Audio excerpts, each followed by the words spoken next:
আপনার কাছে ব্যাপারটা কন্ট্রোভার্সিয়াল লাগলেও আমার কাছে মনে হয় পিএসজি লিভারপুল ম্যাচেতে পিএসজি এক স্টেপ এগিয়ে থাকবে। যদিও বার্সেলোনা বেনফিকা ম্যাচটা সহজ হবে বলে আমার কাছে মনে হয় না, বাট আমি এগিয়ে রাখবো বার্সেলোনাকে। যদিও ক্লাব ব্রুজ বেশ অ্যাটাকিং ফুটবল খেলা একটা দল, বাট অ্যাসেন্সিও রাশফোর্ড আসার পর আমার কাছে মনে হয় অ্যাস্টন ভিলা বেশ গোছানো। সো আমার কাছে মনে হয় তারাই থ্রু করবে।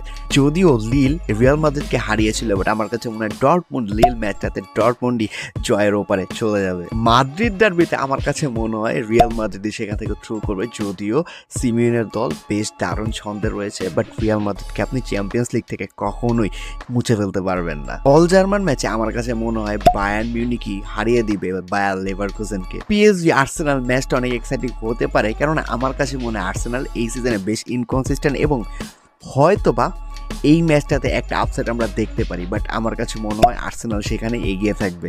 সর্বশেষ আমার কাছে মনে হয় না ইন্টার মিলানের এই শক্ত ডিফেন্সিভ দুর্গ ভেঙে ফেনোর্ড ওপারে যেতে পারবে, অর্থাৎ এই ক্ষেত্রে আমি ইন্টার মিলানকে এগিয়ে রাখবো। আপনার কাছে কি মনে হয় কে এই ম্যাচগুলো জিততে পারে জানাবেন কিন্তু।